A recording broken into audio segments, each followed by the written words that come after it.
इस वक्त हम देख रहे हैं कि नतीजों का ही इम्पैक्ट है आज पूरे बाजार में। एचडीएफसी बैंक के कमज़ोर नतीजे, पूरा का पूरा बैंकिंग शेयरों पर इसका असर दिख रहा है। आईटी स्टॉक्स में चुनिंदा नंबर्स अच्छे आए हैं और ऐसा एक सेक्टर है इंश्योरेंस। यहाँ पर भी आईसीआईसीआई लोम्बार्ड के नतीजे आए और नतीजे अच्छे थे।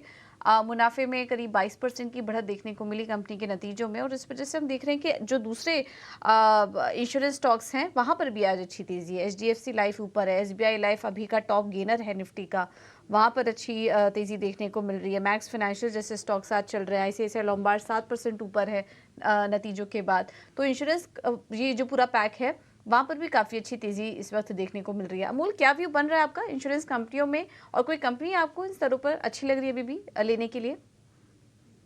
जी, आई थिंक ये पहले जब मार्केट में रैली हुआ था उसमें इतना कंट्रीब्यूशन नहीं था। आज एक डेफिनिटली एक रैली हुआ है, आईसीआईसीआई जेआई में तो 7% का हुआ है।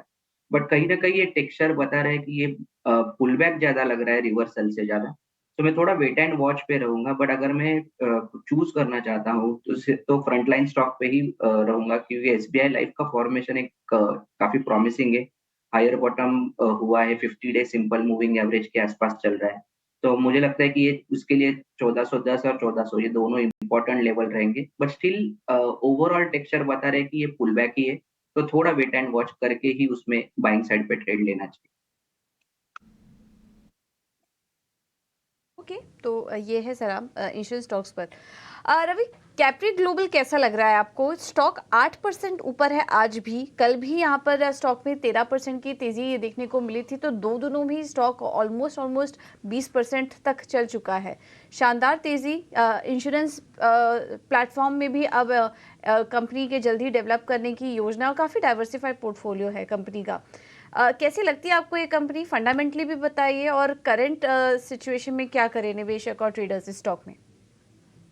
देखिए, फाइनेंसिंग, लीजिंग और रेंटिंग में ये कंपनी है और इस समय अगर देखा जाए तो एक अच्छा खासा मोमेंटम यहाँ पर जनरेट हुआ है। और अभी वैसे देखा जाए तो ओवरऑल फंडामेंटल स्ट्रक्चर भी यहाँ पर ठीक है, लेकिन मुझे लगता है कि एक बार इसमें ट्रेडिंग के पॉइंट ऑफ व्यू से या इन्वेस्टमेंट पॉइंट ऑफ व्यू से देखते हैं तो आपको 1250 तक के लक्ष्य इसमें देखने को मिल सकते हैं। जो मोमेंटम है वो काफी स्ट्रांग है, तो फ्रेश बायर के लिए भी यहाँ पर एक अपॉर्चुनिटी है। 950 के स्टॉप लॉस से इस पे बाय करके चलना चाहिए 1250 के लक्ष्य के लिए। मुझे लगता है कि काफी अच्छे पैटर्न्स यहाँ पर बन रहे हैं, उसका फायदा मिले।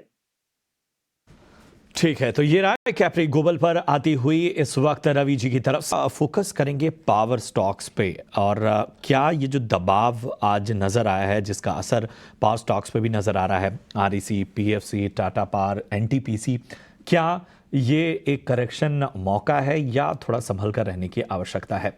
अमोल, बताएं क्या नज़रिया बन रहा है NTPC, REC, PFC, Tata power? ये तो 4 मैंने नाम लिए, अगर कहीं और भी आपकी नज़र है तो प्लीज़ उस पर भी राय दें। आई थिंक आरईसी और एनटीपीसी अगर हम देखते हैं तो एक बड़े रैली के बाद एक थोड़ा रेंज बाउंड टेक्सचर है। बट ओवरऑल जैसे कि मैं बोल रहा हूँ कि मार्केट टेक्सचर वीक साइड पे है और वो एक्सटेंड होता जा रहा है। तो मुझे लगता है कहीं न कहीं ये थोड़ा और पॉज़ ले सकते हैं। रिवर्सल नहीं लग रहा है अभी भी, जो वीकली फॉर्मेशंस है वो काफ़ी स्ट्रॉन्ग है। बट थोड़ा वेट करना चाहिए। अगर एनटीपीसी देखते हैं तो 300 का एक बेस सपोर्ट है। अगर हम आरईसी को देखते हैं तो आरईसी का 20 डे सिंपल मूविंग एवरेज जो 429 के आसपास है, उसके नीचे थोड़ा-सा वीकनेस या थोड़ा-सा प्रॉफिट बुकिंग बढ़ सकता है। बट ब्रॉडली अगर हम देखते हैं तो मार्केट अगर रिवर्स होता है, तो ही ये सेक्टर में वापस जाना चाहिए। बिल्कुल, तो ये नज़रिया फ़िलहाल जो पावर स्टॉक्स हैं उस पर, और चूँकि आमतौर पे बहुत सारे लोग करेक्शन का इंतज़ार कर रहे थे, तो उनके लिए बहुत ज़रूरी था कि एक राय जो है हमारे एक्सपर्ट की ओर से सामने आए। लेकिन कमज़ोर बाज़ार में भी तेज़ी जहाँ पर है, और जहाँ की तेज़ी थमने का नाम नहीं ले रही, वो है रेलवे स्टॉक। जी हाँ, हम देख रहे हैं आरवीएनएल, आईआरएफसी, इरकॉन इस दबाव भरे बाज़ार में भी लगातार बेहतर करते हुए नजर आ रहे हैं। रवि, रेलवे स्टॉक्स तो जैसे पीछे मुड़ने का नाम नहीं ले रहे हैं, इस दबाव भरे बाजार में भी उनका ये प्रदर्शन क्या मायने निकाले जाए?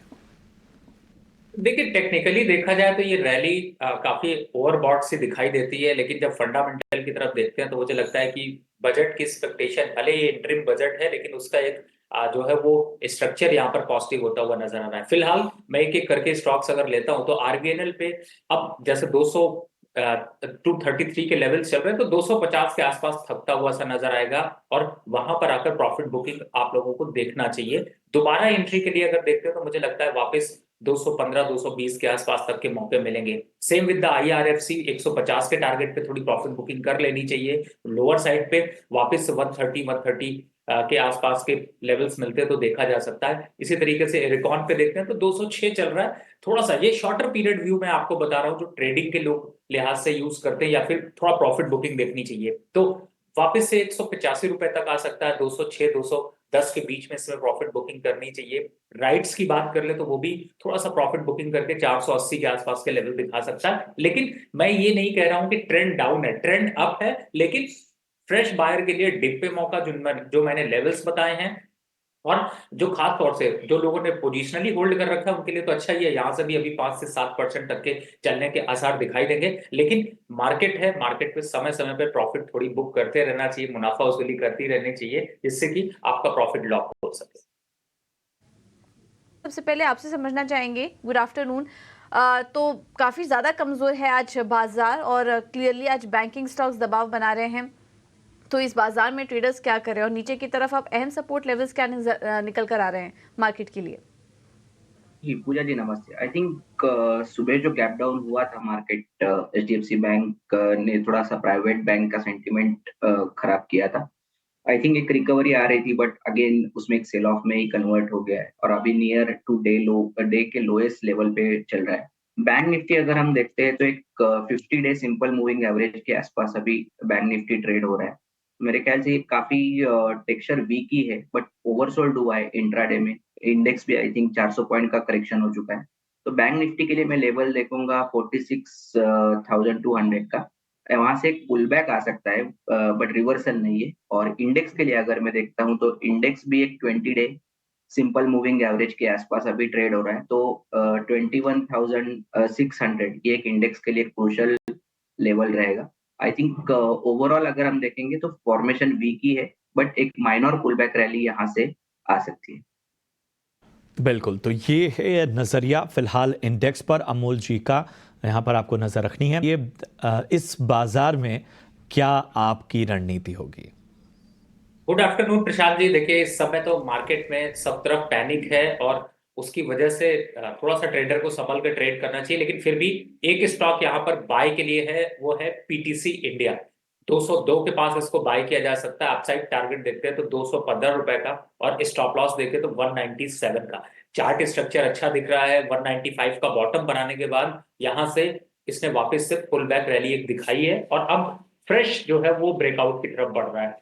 दूसरा स्टॉक अगर देखते हैं तो वो है सेल के लिए, वो है इन्फोसिस। आईटी काउंटर सपोर्ट जरूर दे रहा है, लेकिन मुझे लग रहा है कि यहाँ पर थोड़ी सी गिरावट आ सकती है, या फिर ये कहें कि आईटी में दिग्गज स्टॉक्स में थोड़ी प्रॉफिट बुकिंग आएगी। तो इन्फोसिस यहाँ पर करंट लेवल पे सेल करके चल सकते हैं। टारगेट होगा 1600 रुपए का, स्टॉप लॉस होगा 1658 का। और अगर इस लेवल से 1600 के पास अगर रुकता है तो ठीक है, नहीं तो और बड़ी गिरावट इन्फोसिस में देखने को मिल सकती है। तो प्रॉफिट बुकिंग हावी हो सकती है, तो इसका फायदा उठाया जा सकता है। बिल्कुल। तो इन्फोसिस में बिकवाली करने की सलाह है। शॉर्ट साइड ट्रेड दिखाई दे रहा है 1640 का, और इसके अलावा पीटीसी इंडिया पर भी यहाँ पर खरीदारी की सलाह रवि की तरफ से। अमूल, आप कहाँ पर ट्रेड के मौके देख रहे हैं? जी, मुझे आई थिंक ओवरऑल मार्केट में शॉर्ट टेक्सचर है, बट रिस्क टू रिवॉर्ड के हिसाब से मैं शॉर्ट पे नहीं जा रहा हूँ।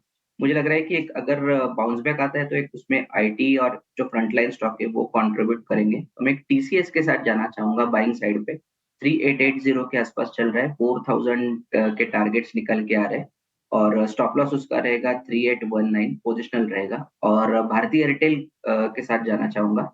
1088 के आसपास अभी चल रहा है। 1130 के टारगेट्स निकल के आ रहे हैं और स्टॉप लॉस उसका रहेगा 1067। अभी भी डेली चार्ट्स पे बुलिश फॉर्मेशन है वो इंटैक्ट है। तो अगर मार्केट में बाउंस बैक आता है तो ये स्टॉक में एक्टिविटी बढ़ सकता है, but stop loss strictly follow करें। इंटरेस्टिंग व्यू बनकर आ रहा है आईटी स्टॉक्स पे। एक तरफ रवि इंफोसिस में बिकवाली की राय दे रहे हैं, टीसीएस खरीदारी के लिहाज से अमूल को अच्छा लग रहा है, तो वहां पर आप तेजी करके चलिए। आईटी स्टॉक्स पर ही फोकस करते हैं क्योंकि चुनिंदा हम देख रहे हैं मिड कैप स्टॉक्स में भी अच्छा एक्शन है इसमें।